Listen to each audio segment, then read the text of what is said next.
Three fighter pilots disappeared without a trace during the chaos of World War II, their fates unknown for 3/4 of a century. In an astonishing twist that defies both time and nature, their aircraft were discovered 75 years later, preserved in an almost pristine condition that has left experts baffled and historians rewriting the final chapters of these airmen's stories. Before we begin, make sure to subscribe to the channel and comment where you're watching from. The crisp October wind swept across Bodney Airfield in Norfolk, England, carrying with it the scent of aviation fuel and the distant thunder of artillery from across the channel. Lieutenant Daniel "Danny" Garrett adjusted his leather flight helmet, his eyes scanning the cloudy horizon as he completed his pre-flight checks. The year was 1944, and though the tide of war had turned in the Allies' favor, the skies over Europe remained deadly. Weather report says clear over Belgium.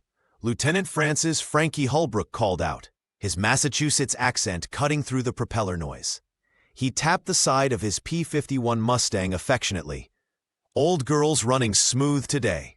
Lieutenant Robert "Bobby" Whelan nodded from his cockpit, his thoughts momentarily drifting to Sarah waiting for him in Iowa. He pulled out her photograph, kissed it quickly, and tucked it back into his breast pocket. "Routine patrol, boys. We'll be back for dinner." The three fighters gleamed on the tarmac, their sleek metal bodies embodying American industrial might.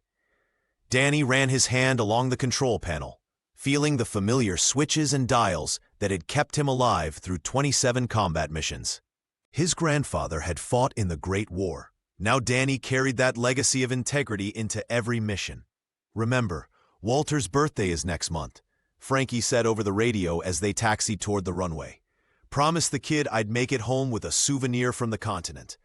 The control tower gave clearance, and one by one, the three Mustangs roared down the runway, lifting into the autumn sky with practiced precision. Below them, the English countryside unfolded in a patchwork of greens and browns, farmhouses appearing like toys as they gained altitude. "Command says keep eyes peeled near Namur." Danny's voice crackled through the radio. "Intelligence reports increased activity in that sector." Bobby laughed, the sound echoing in their headsets. "Bet you $5 we don't see a single enemy aircraft. Germans are running scared these days." As they crossed the channel, the camaraderie between the three veterans was evident in their easy banter. They had flown countless missions together, surviving where others had fallen. Danny led with quiet authority, Frankie kept spirits high with jokes, and Bobby reminded them all what they were fighting for with stories of the life he planned with Sarah after the war. The Belgian coast appeared on the horizon, and the mood in the cockpits shifted subtly. They were over occupied territory now. The mission was straightforward: patrol, observe, report. No heroics, no unnecessary risks. "Formation tightening up," Danny ordered, as they banked toward their assigned sector. The three Mustangs moved in perfect synchrony, a testament to hundreds of hours flown together. None of the pilots could have known that the clear skies ahead concealed something far more dangerous than enemy fighters. Their routine patrol would soon become one of the war's most enduring mysteries, and the radio chatter filling their cockpits would be the last anyone would hear from them for 75 years. At precisely 2:47 p.m., the ground controllers at Bodney Airfield received their final transmission from Lieutenant Daniel "Danny" Garrett. Clear skies over, then silence. Radio operator James Wilson frantically called their call signs, receiving only static in return. There were no distress calls, no reports of enemy aircraft, no indication of mechanical failures. The three P-51 Mustangs simply vanished from radar, as if they'd been plucked from the sky. "We've lost contact with Eagle Squadron," the senior controller announced, his voice tight with concern. The room fell silent as the implication sank in. Within minutes, nearby Allied aircraft were diverted to the last known coordinates, but found nothing. No smoke, no debris, no sign of the missing pilots or their planes. As hours stretched into days, search and rescue operations intensified. Teams of American and British personnel combed the Belgian countryside, questioning locals in every village near the flight path. Belgian resistance fighters, who knew the terrain intimately, joined the search efforts, guiding military personnel through dense forests and remote farmlands. "They couldn't have just disappeared," insisted Colonel James Morrison, pounding his fist on the map table. "3 fighter planes don't vanish without a trace." Yet that's exactly what seemed to have happened. No wreckage, no parachutes, no distress signals. The weather had been clear, the mission routine. The disappearance defied explanation. Back in the United States, the telegrams arrived with devastating finality. In Davenport, Iowa, Sarah Whelan collapsed when she learned her fiancé Bobby might never return. In Boston, Massachusetts, Margaret Garrett refused to believe her husband Danny was gone, insisting he would find his way home. In Cleveland, Ohio, young Walter Holbrook clung to the hope that his brother Frankie had somehow survived. Missing in action, presumed dead, was the official designation. Without bodies or crash sites, the military could offer the families little closure. 6 weeks later, when hope had faded to a flicker, memorial services were held in 3 different states. The coffins lowered into the ground were empty, symbolic vessels for grief that had nowhere else to go. The mystery haunted the surviving squadron members. "They were experienced pilots," insisted Sergeant Tom Peterson, Danny's crew chief. "The planes were in perfect condition. I checked them myself that morning." His confusion mirrored that of military investigators, who eventually filed the case away as one of war's inexplicable tragedies. For the families left behind, questions lingered like ghosts. Margaret Garrett would often stand at her window, watching the sky. Sarah eventually married another man, though Bobby's photograph remained on her dresser for decades. And Walter Holbrook grew up in the shadow of his missing brother, carrying a burden of unanswered questions that would shape his entire life. The autumn sun cast long shadows across the Belgian countryside on September 28, 2009, when the future literally collided with the past. Workers from Vortex Energy had been excavating for wind turbine foundations in the rolling fields outside Namur when their machinery struck something metallic 12 feet below the surface.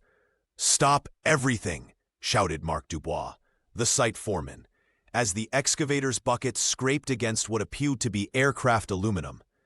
Within hours, what began as a routine green energy project transformed into an archaeological sensation.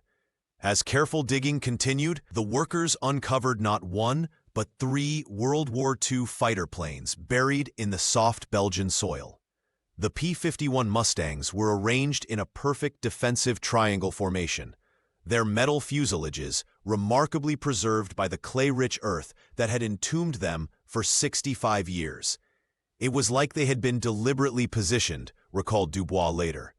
"These weren't crashed aircraft. They were placed there, methodically." Most astonishing was the condition of the planes. Despite decades underground, their paintwork remained partially visible, with faded American star insignias still recognizable on the wings. The cockpit glass had long since deteriorated, but the instrument panels inside were largely intact, frozen in time like mechanical fossils. Inside each cockpit, workers made the grim discovery that transformed the find from curious to chilling. The skeletal remains of 3 pilots still sat upright, safety harnesses buckled across their rib cages. Their uniforms, though deteriorated, still clung to bone in places, dog tags resting against collarbones that had once supported proud heads. Belgian authorities quickly secured the site, establishing a perimeter that kept growing crowds of curious locals at bay. By nightfall, representatives from the U.S. Embassy in Brussels had arrived, their serious expressions betraying the significance of what lay beneath the soil. "We believe these may be the remains of Lieutenants Daniel Garrett, Francis Holbrook, and Robert Whelan," announced the military attaché after preliminary examination of serial numbers and identification tags. These men disappeared without trace during a routine patrol in 1944. News of the discovery spread rapidly across the Atlantic. In Boston, Cleveland, and throughout the American Midwest, 3 families who had lived with unanswered questions for generations suddenly found themselves thrust into an unexpected spotlight. For the grandchildren and great-grandchildren of these men, the discovery was both closure and the opening of new wounds. The mystery of their disappearance had been a family legend, a ghost story told at reunions. Now concrete evidence had emerged, but it raised more questions than it answered. Why were the planes buried in formation? How had they landed intact? And most disturbing of all, why were the pilots still strapped in their seats as if awaiting orders that would never come? The forensic team worked with painstaking precision as they extracted Lieutenant Daniel "Danny" Garrett's remains from the cockpit. The Belgian soil had preserved the body in an unsettling state, desiccated but intact, still strapped into the seat of the P-51 Mustang. Dr. Martin Verhoeven, the lead forensic archaeologist, noticed something clutched in the pilot's skeletal fingers, a small folded paper that had somehow survived 75 years underground. "We need to document this exactly as found," he instructed his team, photographing the discovery from multiple angles before carefully extracting it from Danny's grip. The paper, yellowed and brittle with age, was unfolded with surgical precision inside a controlled environment at the University of Brussels laboratory. Written in fading blue ink, just 4 words stared back at the investigation team. "They made us disappear." The handwriting matched samples from Danny's letters home, confirming he had written this final message. The paper appeared to be torn from a personal journal, with faint ruled lines still visible along one edge. "This changes everything," whispered Dr. Verhoeven, immediately contacting both Belgian authorities and the American military attaché. The note transformed what had been presumed a tragic wartime accident into something potentially more sinister. Who were they? Why would American forces need to disappear their own pilots? News of the discovery spread quickly through diplomatic channels. In Boston, Emma Garrett was preparing lecture notes for her genealogy class when her phone buzzed with a message from an old family friend at the Department of Defense. The attached image, her grandfather's final message, made her hands tremble. Emma had grown up with the story of her brave grandfather who vanished over enemy territory. The family had accepted the official narrative: shot down by German forces, bodies never recovered. But those 4 words challenged everything she thought she knew about Danny's fate. Military historians and intelligence analysts debated the meaning. Some suggested it might be a reference to German forces, while others pointed to the peculiar arrangement of the 3 aircraft, deliberately positioned in a triangle formation, not the chaotic scatter of a crash site. For Emma, the message felt deeply personal. She traced the handwriting with her fingertip on the screen, imagining her grandfather's final moments. Was it a desperate clue? A warning? Or simply the last despairing thoughts of a man who knew he was about to die? That night, Emma pulled out the box of her grandfather's medals and photographs her grandmother Margaret had preserved. Among them was a faded black-and-white picture of 3 young men in flight gear, arms around each other's shoulders, standing before their aircraft. Danny, Frankie, and Bobby, 3 friends whose disappearance had become a wartime mystery, now calling to her across time. "I'll find out what happened to you," she whispered to the photograph. "I promise." The manila envelope arrived on a rainy December morning in 2019.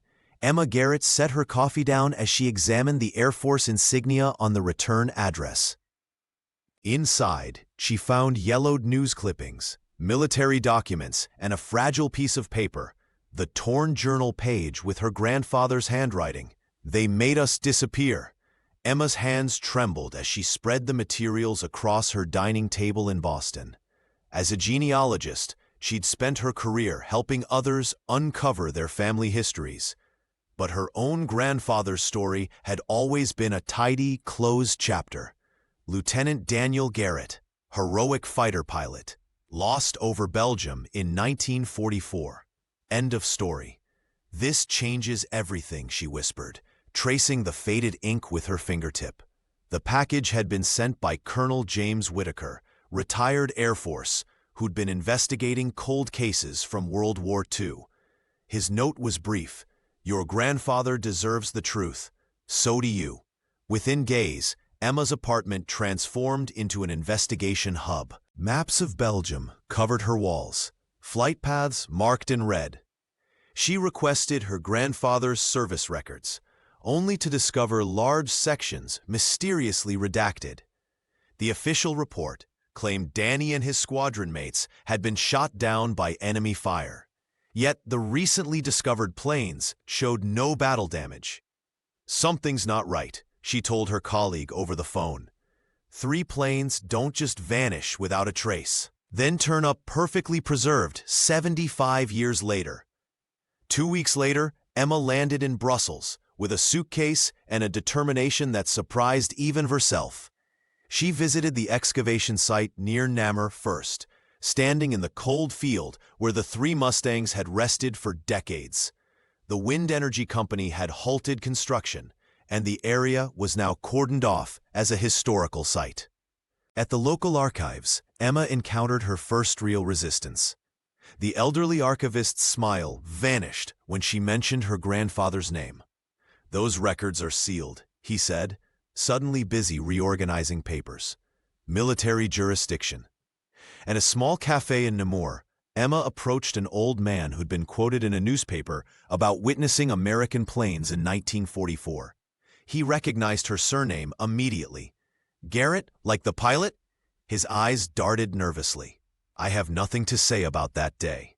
When she pressed him, he leaned forward. "Some things are better left buried, young lady, for everyone's safety." That evening in her hotel room, Emma received an anonymous call.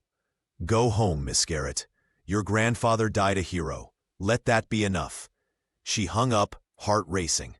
The genealogist stared at her grandfather's photograph, young, smiling, unaware of his fate. Whatever had happened to Danny Garrett and his friends, powerful people still wanted it hidden.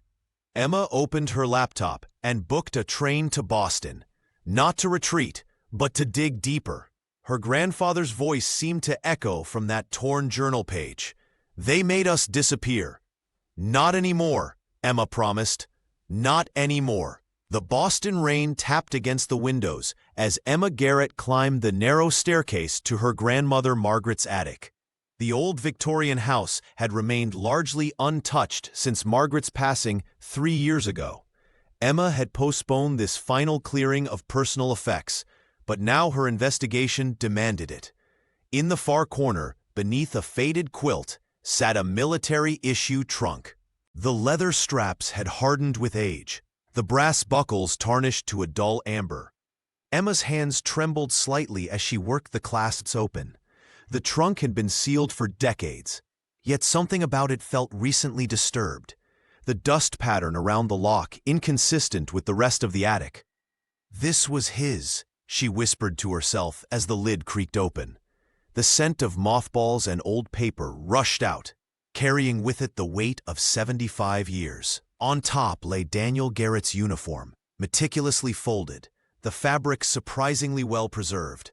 His distinguished flying cross and air medal nestled in a velvet case beside it. Emma carefully lifted each item, documenting them with her phone. Beneath the uniform, she found a leather-bound journal, its binding loose and several pages clearly torn out. The handwriting matched the samples she had of her grandfather's letters. Tight, disciplined strokes that spoke of his military precision. But it was the German officer's ring that made her breath catch. Heavy silver, with an eagle insignia partially worn away, and inside an engraving, 11/11/44. Emma checked her notes again. Her grandfather had disappeared on October 23rd. This date was nearly 3 weeks later. "How did you get this?" she murmured, turning the ring over in her palm. The implication was staggering. Either Danny had somehow encountered Germans after his supposed disappearance, or someone wanted her to think he had. As she continued her inventory, Emma's genealogist's eye caught something jarringly out of place. Tucked between the journal's pages were bank statements dated 2018 and correspondence on letterhead from a Swiss financial institution. The paper was crisp, the ink fresh, impossible artifacts from a man who had vanished in 1944. The genealogist sat back on her heels, mind racing. Someone had accessed this trunk recently. Someone who knew she would eventually find it. The documents mentioned an account number and a branch location in Zurich, breadcrumbs deliberately left for her to follow. Emma spread the items across the attic floor, trying to determine what was authentic and what had been planted. The uniform and medals were certainly genuine family heirlooms, but the ring and modern documents, they were either clues or misdirection. She photographed everything, then carefully repacked the trunk. Whoever had been here before her, guiding or misleading, clearly knew more about Daniel Garrett's fate than the official record showed. And they knew she would come looking. Emma's phone rang at 3 in the morning. She fumbled for it in the darkness, expecting another anonymous threat. Instead, a frail voice asked, "Are you Daniel Garrett's granddaughter?" The caller was Walter Holbrook from Cleveland, 97 years old and running out of time. "I'm Frankie's little brother," he explained, his voice cracking with emotion. "I've been waiting 75 years for someone to ask the right questions." Emma booked a flight to Ohio that same day. When she arrived at Walter's modest apartment, she found a thin, white-haired man surrounded by faded photographs. His hands trembled as he pushed a sepia-toned image across the coffee table. Two young men in uniform, arms around each other's shoulders. "That's Frankie with your grandfather," the elderly man explained. They weren't just squadron mates. They were brothers in everything but blood. Walter revealed he'd been 16 when his brother disappeared. "The military told us Frankie died a hero, but the letter they sent had inconsistencies, dates that didn't match, places that didn't exist." As afternoon light faded, the retired postal worker unlocked a metal box he'd kept hidden for decades. Inside lay a map of Belgium with a section circled in red ink. "Sector 7, Walter whispered. That's what Frankie called it in his last letter. Said it was restricted, even to Allied personnel. No one was supposed to fly over it, photograph it, or even talk about it. Emma leaned forward, but they did. Their patrol route was changed at the last minute, Walter confirmed, sliding forward a yellowed flight plan. This was the original mission, standard reconnaissance over German positions near Brussels. But here, he pointed to handwritten notes in the margin. Someone ordered them to divert southwest, directly over Sector 7. "Who changed the orders?" Emma asked. "Colonel Morrison, James Morrison." Walter's eyes narrowed.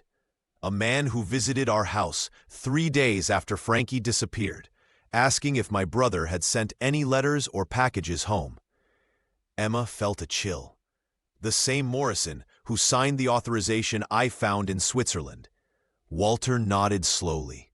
"Whatever those boys saw over Sector 7, it was worth killing them for, worth burying them alive with their planes." As Emma prepared to leave, Walter gripped her arm with surprising strength. "My brother knew something was wrong. The night before that final mission, he called me. Said if anything happened, I should look for answers in Belgium, not Germany." "Why are you telling me this now?" Emma asked. "Because I'm dying," Walter replied simply, "and because you're the first person who might actually find the truth." The small cottage on the outskirts of Namur hadn't changed much in 75 years. Emma Garrett knocked on the weathered door, clutching Walter's letter of introduction. When Elsa Weber appeared, Emma was struck by how the 93-year-old woman stood tall despite her age. Her eyes clear behind wire-rimmed glasses.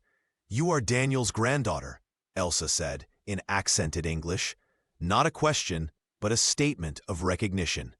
"I have waited many years for someone to come asking the right questions."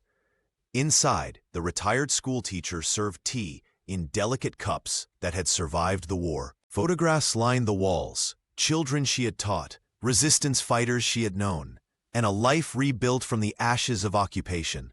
October 19th, 1944, Elsa began, her voice steady.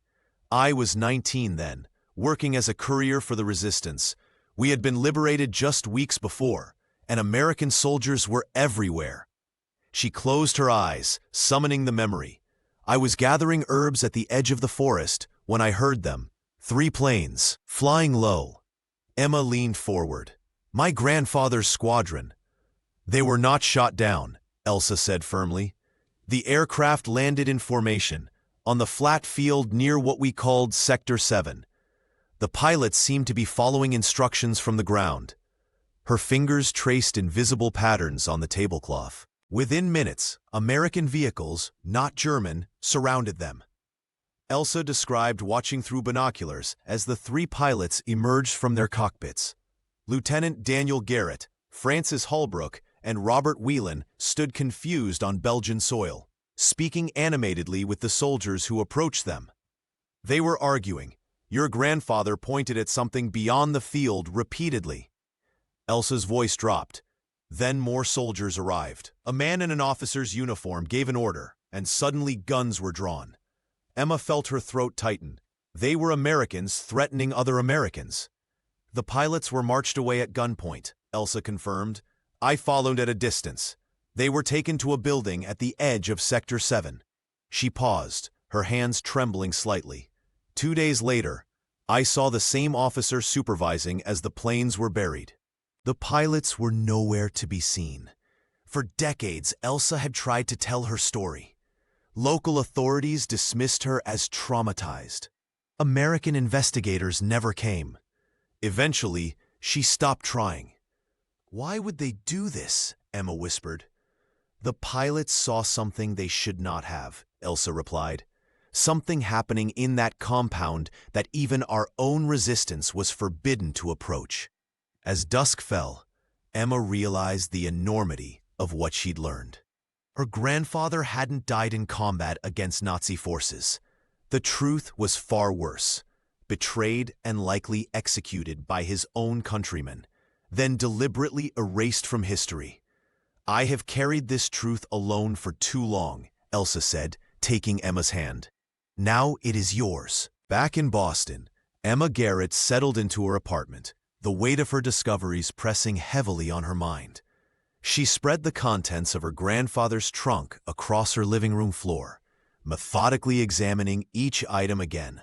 The journal, with its worn leather binding and yellowed pages, drew her attention. Something about it felt different this time. Running her fingers along the spine, Emma noticed an unusual thickness in the binding. Carefully, she worked a small knife into the seam, revealing a tiny roll of microfilm tucked inside. Her heart raced as she held the fragile film up to the light, squinting to make out the images.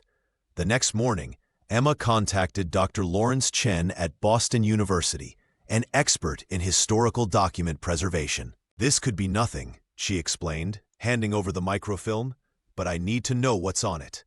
3 days later, the genealogist sat in Dr. Chen's dimly lit lab, staring at the projected images with growing horror. The photographs showed a fenced compound in rural Belgium, surrounded by pine trees. American soldiers, not Germans, stood guard at watchtowers. Inside the perimeter, gaunt figures in striped uniforms shuffled between barracks.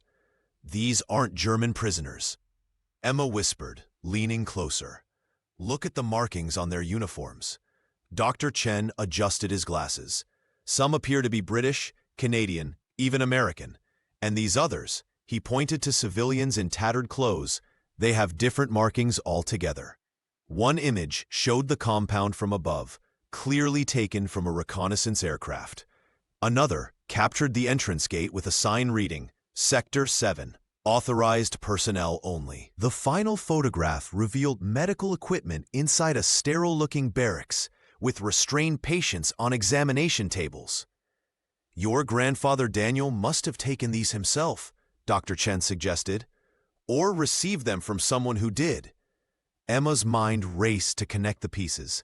Danny Garrett and his friends must have witnessed something during their patrol, perhaps even photographed it, that they were never meant to see. A secret facility on Allied-controlled territory, housing their own people as prisoners. "This explains everything," she said, her voice barely audible. "They saw this compound from the air. That's why they had to disappear." As Emma carefully stored the developed photographs in her bag, a chill ran through her. The presence of American guards and Allied prisoners in such a facility raised questions too dangerous to ignore. Whatever Operation Prometheus truly was, it had been worth killing 3 loyal pilots to keep it hidden. Walking back to her apartment, Emma felt eyes on her. The microfilm had survived 75 years in silence. Now its secrets were exposed, and she couldn't help wondering who else might be interested in what Daniel Garrett had hidden away all those decades ago. The manila envelope arrived at Emma Garrett's Boston apartment 6 months after she'd filed her Freedom of Information Act request. Her hands trembled slightly as she sliced open the seal. Inside was a heavily redacted dossier, its cover stamped declassified in faded red ink. The title remained intact: Operation Prometheus. Emma spread the documents across her dining table, the genealogist in her methodically arranging them by date. Many pages were more black than white, with entire paragraphs obscured by thick redaction lines. Still, what remained told a chilling story. Allied Command authorized Special Research Initiative in Belgian territory, one document stated. Collaboration with German medical personnel deemed essential to project success. Emma's breath caught in her throat. The Allies had been working with Nazi doctors while the war still raged. Another page referenced specimens acquired through non-German labor sources and medical trials showing promising results. The clinical language couldn't disguise the horror beneath. Human experimentation conducted with official sanction.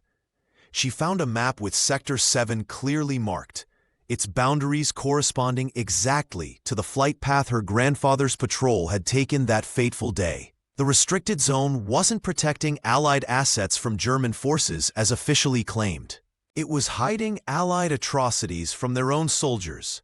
"Maintain absolute security protocols," read a memo signed by Colonel James Morrison. "Any breach risks exposure of entire Prometheus infrastructure.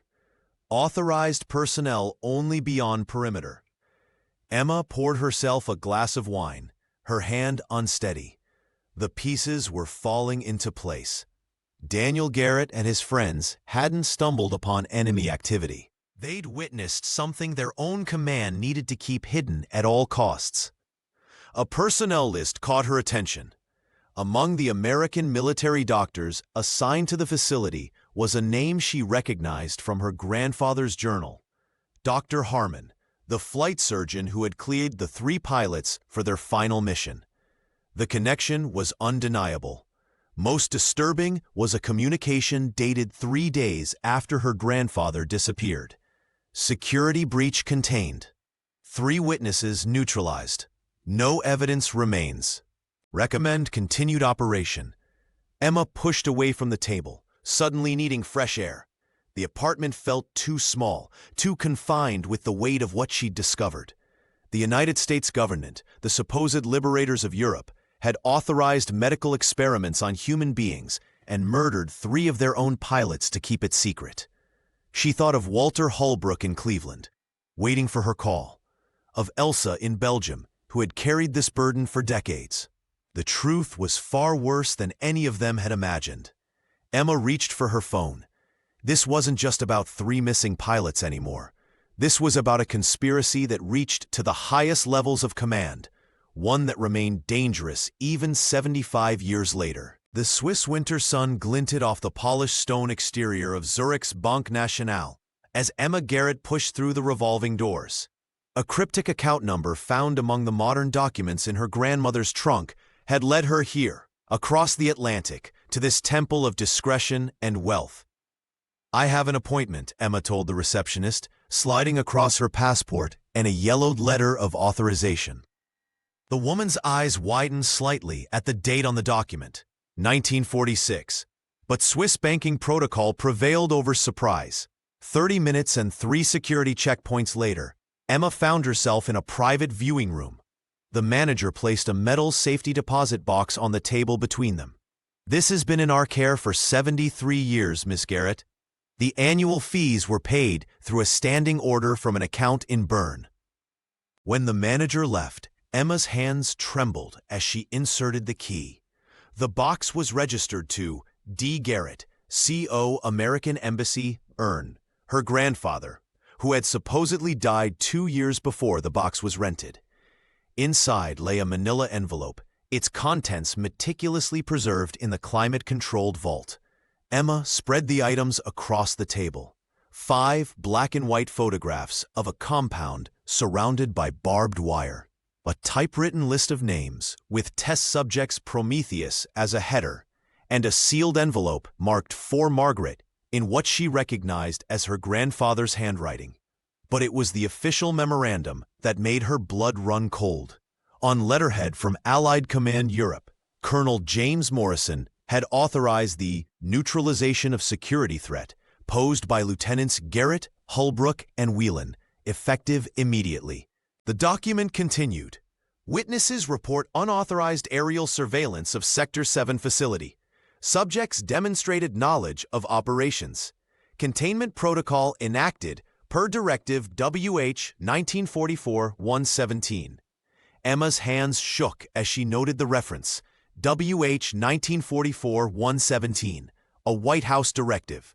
At the bottom of the page were 7 signatures, including 2 she recognized from history books, men who would later become senators. A Supreme Court justice and a Secretary of State. The genealogist in her recognized the pattern immediately. This wasn't a rogue operation.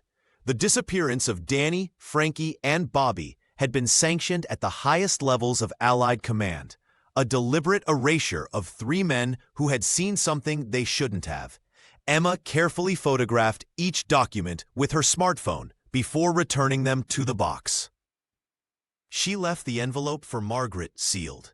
That was between her grandfather and grandmother. Outside, standing beneath the austere facade of the bank, she called Walter Holbrook in Cleveland.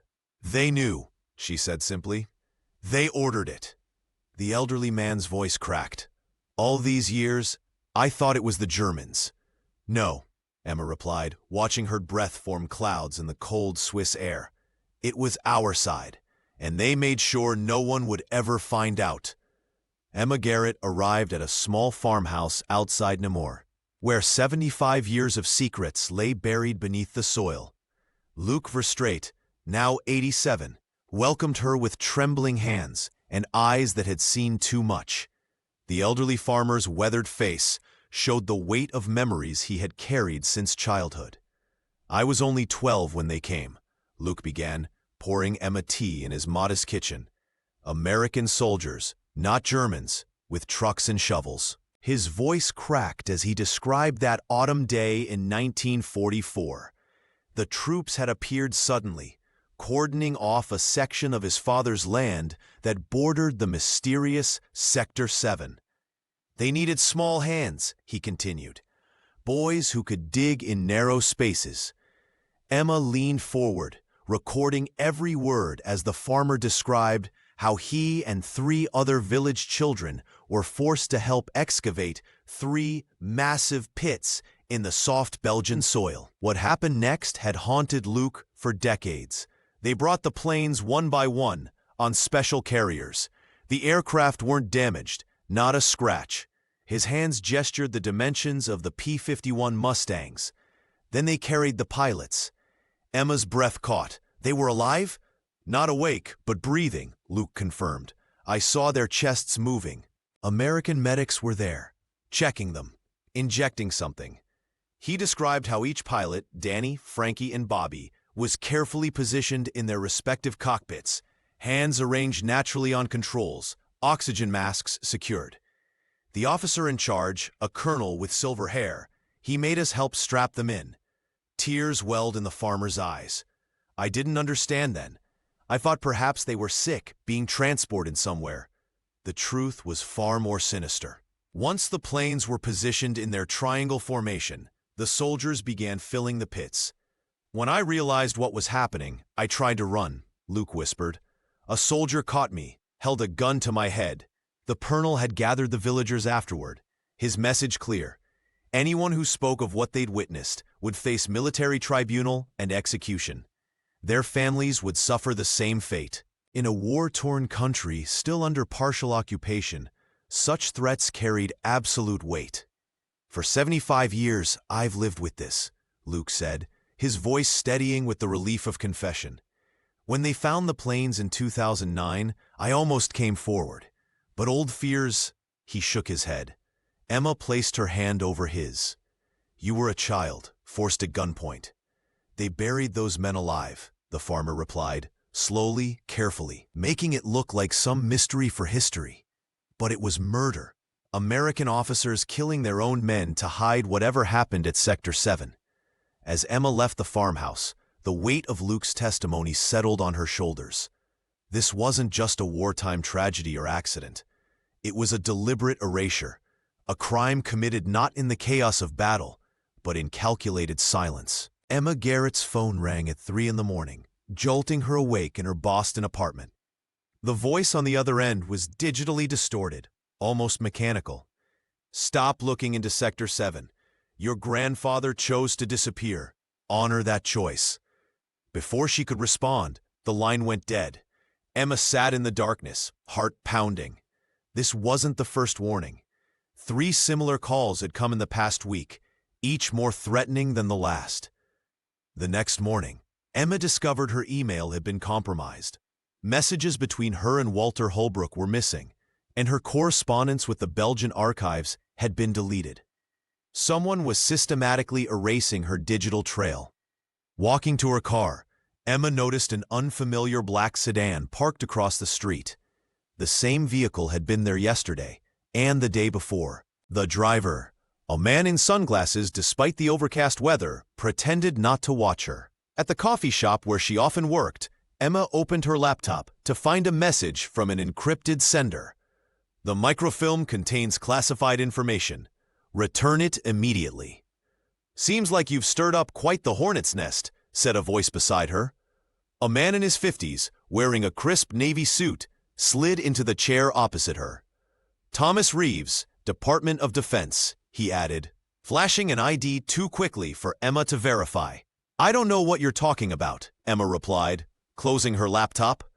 Reeves smiled thinly. "Let's not waste time. We know about the microfilm, the journal, the Swiss deposit box. We're prepared to offer you compensation, substantial compensation, for their return." "My grandfather was buried alive on government orders," Emma said, keeping her voice steady. "You think I can be bought? This isn't about money, Ms. Garrett. It's about national security. Some secrets remain dangerous, even after 75 years. When Emma remained silent, Reeves slid a business card across the table. "Think about it. Think about your career, your future.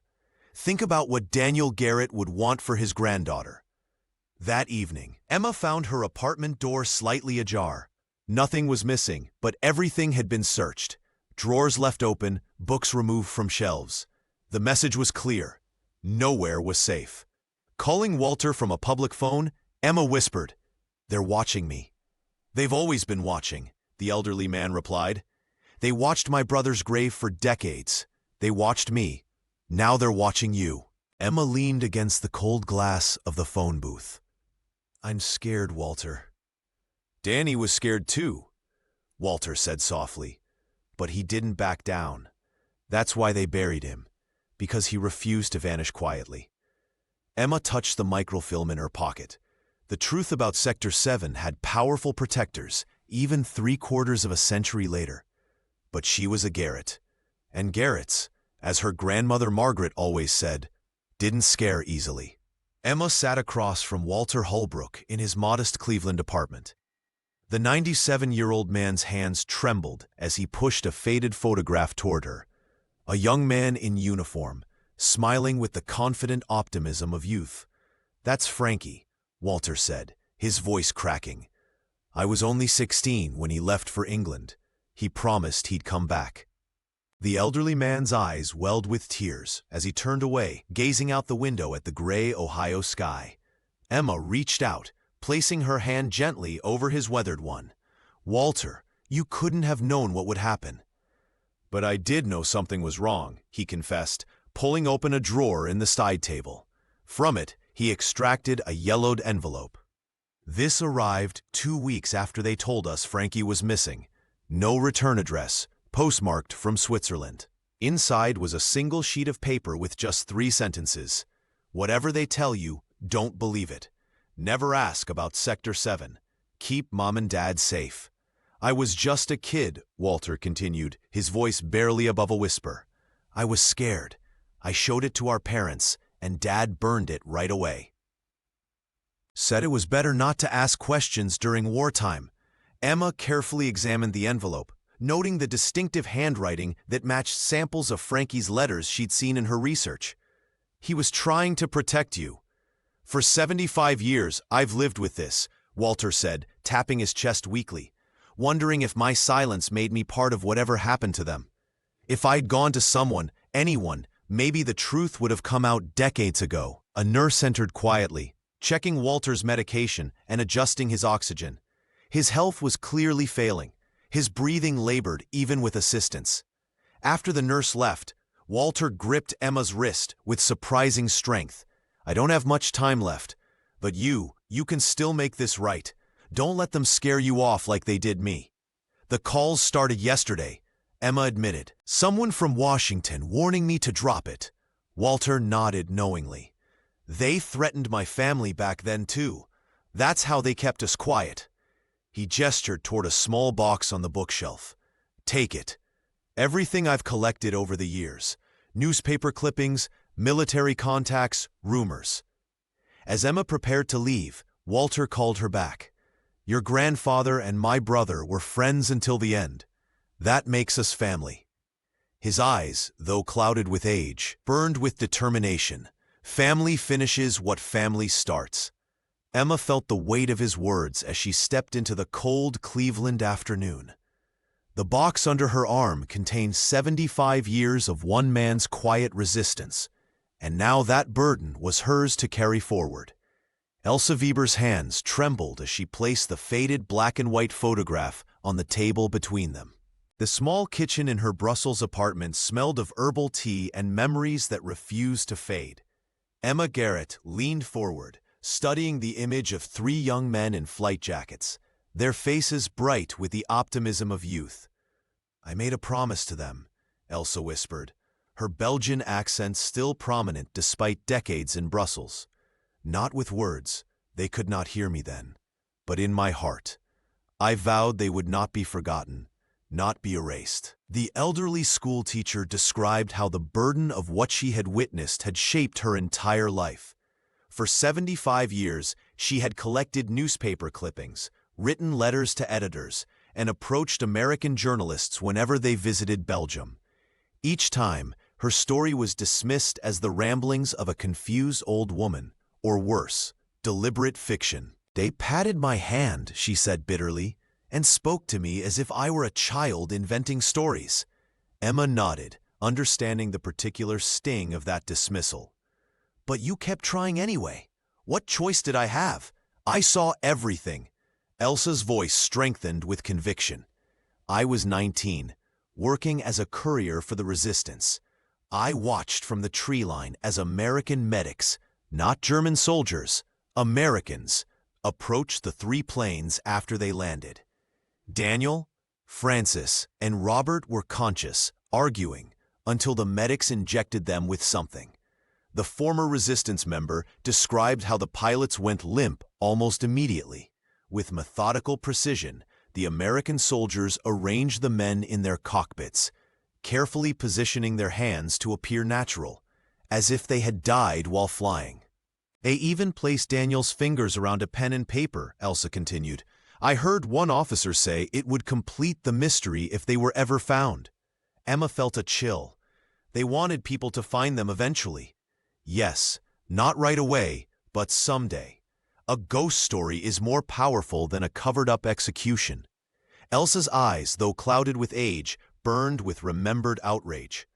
They buried those boys alive, sedated but alive, with their planes intact. No crash, no battle damage, just disappeared. For decades, Elsa had carried these details alone, whispering them to unbelieving ears. Now, finally, she had found someone who not only believed her, but had evidence to support her account.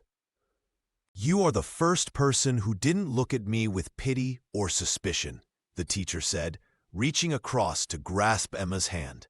"Your grandfather and his friends deserved better than to be buried twice, once in soil and once in lies." Emma squeezed the weathered hand in return. "We'll make it right, Elsa. I promise." The envelope arrived at Emma's Boston apartment on a rainy Tuesday, postmarked from Norfolk, England. Inside was a faded photograph of 3 pilots standing beside their Mustangs, along with a handwritten note. "My father wanted someone to know. He couldn't live with it anymore." Emma Garrett traced the sender to a nursing home outside London.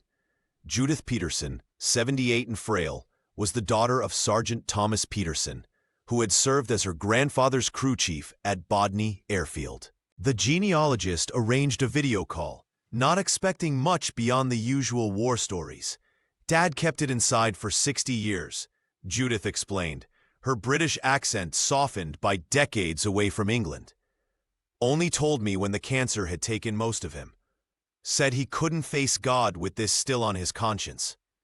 The confession chilled Emma to her core, according to Judith. Her father had been ordered to sabotage the fuel lines on all 3 aircraft the morning of the fateful mission. The sabotage was designed to be subtle, not catastrophic enough to cause immediate crashes, but sufficient to force the pilots down after crossing into Belgian airspace. "They threatened him with court-martial if he refused or warned anyone," Judith continued, tears welling in her eyes. "Said his family back home would never receive his benefits. He had 4 children to feed." The crew chief had watched helplessly as Danny, Frankie, and Bobby performed their pre-flight checks, knowing they would never complete their mission. He'd carried that knowledge like a stone in his chest until his dying day. "Dad said they were good men, the best pilots he'd ever serviced," Judith whispered. "He wanted someone to know it wasn't an accident or enemy action. It was planned from the start." Emma's hands trembled as she took notes. This was the missing piece, proof that the disappearance had been orchestrated from within the Allied command structure.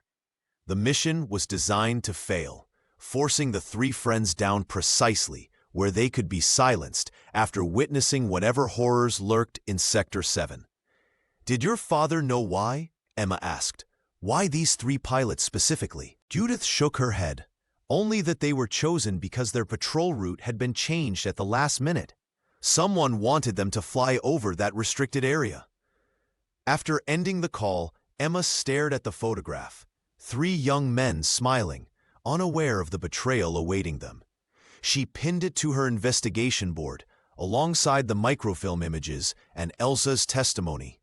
The pattern was unmistakable now. The sabotage, the sedation, the elaborate burial, all pieces of a carefully orchestrated disappearance. The mission hadn't just been doomed. It had been designed as a one-way journey from the very beginning. The call came at 3 in the morning, jarring Emma Garrett from a restless sleep in her Brussels hotel room. The woman on the line identified herself as Marie Harrimans, speaking in hushed tones with the unmistakable urgency of someone carrying a heavy burden. "My father, Dr. Jean-Paul Harrimans, worked at what you call Sector 7, Marie explained. "Before he died last month, he recorded something you need to hear." They met at a quiet cafe near the Grand Place. Marie, a gray-haired woman in her 60s, slid a small digital recorder across the table. Her hands trembled slightly as she pressed play. The voice that emerged was frail but determined. Dr. Harriman spoke in accented English, his words measured as if each one extracted a physical toll. "I was 32 when they brought me to the compound," the doctor began. "What happened to those American pilots was not an accident. They were flying too low, photographing what they shouldn't have seen. Our orders came directly from Allied command. Emma's heart pounded as the recording continued. The physician described how the three pilots, Danny, Frankie, and Bobby, were forced down by sabotaged engines, then captured alive. We sedated them heavily, Harrimans confessed. Then military police strapped them back into their cockpits. The planes were arranged in formation and buried 12 feet down. It was meticulously staged. The elderly doctor's voice cracked as he explained how the families of military personnel involved were threatened to ensure silence. Your grandfather and his friends were buried alive, mademoiselle. Not because they were enemies, but because they had seen the experiments. Marie paused the recording, her eyes meeting Emma's. There's more. But it becomes difficult to hear. When the playback resumed, Harrimans was describing how the burial was deliberately designed as an unsolvable mystery. They wanted a ghost story that would confuse future historians. Something so bizarre, no one would believe the truth about what we were doing at the compound. The doctor's final words chilled Emma to the bone. The full truth about Sector 7 is too dangerous, even now. Some doors should remain closed. I speak only of the pilots because their families deserve to know they died with honor, refusing to cooperate even when threatened. After Marie left, Emma sat alone, the recorder feeling impossibly heavy in her hand. The doctor's confession confirmed her worst suspicions while raising new questions about what exactly had been happening at the compound. What was so terrible that 3 American heroes had to be silenced forever? That night, she called Walter Holbrook in Cleveland. The elderly man wept silently when she relayed what she'd learned about his brother's final hours. Frankie always kept his promises, Walter whispered, even his last one. The crisp November air carried the solemn notes of taps across Arlington National Cemetery. Under a steel-gray autumn sky, 3 flag-draped coffins stood at the center of a gathering that spanned generations and continents. After 75 years, Lieutenants Daniel Danny Garrett, Francis Frankie Holbrook, and Robert Bobby Whelan were finally receiving their proper military honors. Emma Garrett stood rigidly at the front row, her fingers intertwined with Elsa Weber's weathered hand. The 93-year-old Belgian woman had insisted on making the journey despite her frail health. I owe them this much, she had whispered to Emma on the flight over. Beside them, Walter Holbrook sat in his wheelchair, oxygen tank at his side, his rheumy eyes fixed on his brother's coffin. The president's speech echoed across the hushed cemetery, words carefully crafted to honor sacrifice without inviting questions. These brave young men represent the best of America, he intoned, heroes who vanished into the fog of war while defending freedom. Emma felt a bitter smile tug at her lips. The official narrative remained intact. Even as the truth burned in her pocket, microfilm images of American guards at Sector 7, Dr. Harriman's recorded confession, Peterson's deathbed admission about sabotaged engines. Reporters clustered at the edges of the ceremony, their whispered conversations carrying fragments that made Emma's spine stiffen. Buried alive, one murmured. Government cover-up, added another. The story was leaking despite official denials, spreading through the crowd like invisible smoke. When the rifles fired their 21-gun salute, Elsa flinched violently, transported momentarily back to 1944. Emma squeezed the elderly woman's hand tighter. They're at peace now, she whispered, though she wasn't entirely convinced. After the ceremony, a senior military official approached Emma with practiced solemnity. Your grandfather was a true patriot, he said, his eyes flicking briefly to the folder she carried. Some wartime operations remain classified for good reason, Miss Garrett.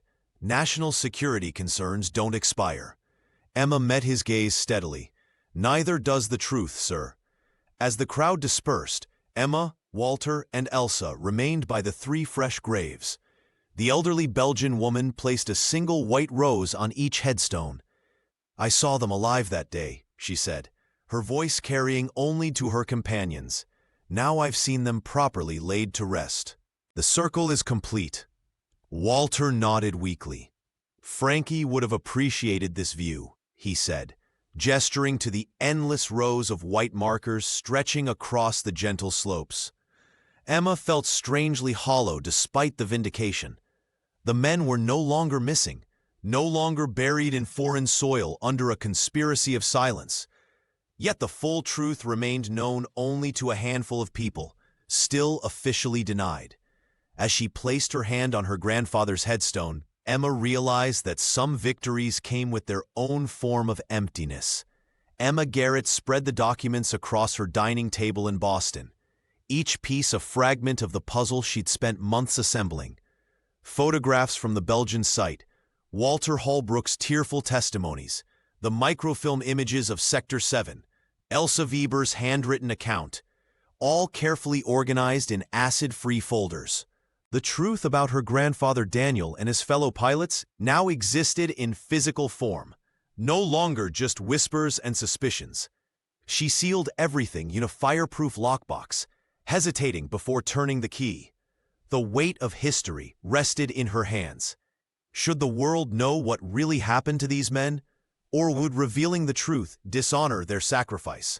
Her phone rang, breaking the silence. The caller identified himself as Dr. Marcus Weldon from the National Archives.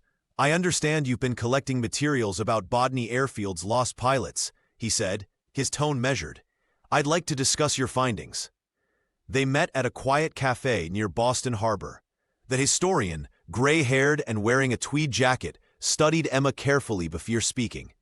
"Some stories are better left untold, Ms. Garrett," he said, stirring his coffee. "Your grandfather's generation understood that certain sacrifices remain unacknowledged for the greater good." "The greater good?" Emma replied, anger flashing in her eyes. 3 men were buried alive under orders from their own command. Dr. Weldon leaned forward, and exposing that now would tarnish not just the individuals involved, but potentially undermine public trust in institutions we still need. That evening, Emma found an envelope slipped under her apartment door. No postmark, no return address.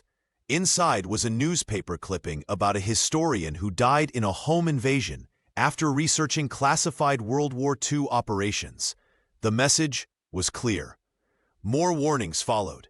Her laptop mysteriously crashed, erasing files. A black sedan appeared outside her building, disappearing whenever she approached. A former colleague called to say someone had been asking questions about her research methods. Standing by her window, watching rain streak down the glass, Emma realized that 75 years hadn't diminished the power of this secret. Even in an age of information transparency, declassified files, and historical reckoning, some truths remained dangerous. She thought about her grandfather Daniel, strapped into his cockpit, clutching that torn page. He hadn't gone quietly. Neither would she. But perhaps the victory wasn't in telling everyone. It was in ensuring the truth survived. Emma made 3 copies of her complete archive, one for Walter's family, one hidden in a place only she knew, and one to be delivered to a trusted journalist, with instructions to open it only after her death. Some secrets weren't meant to be buried forever, just long enough to protect those who dared to remember them. Every November 11th, as autumn leaves scattered across Arlington National Cemetery, Emma Garrett stood before 3 identical headstones. The white marble markers gleamed in the pale sunlight, each bearing a name that history had nearly forgotten.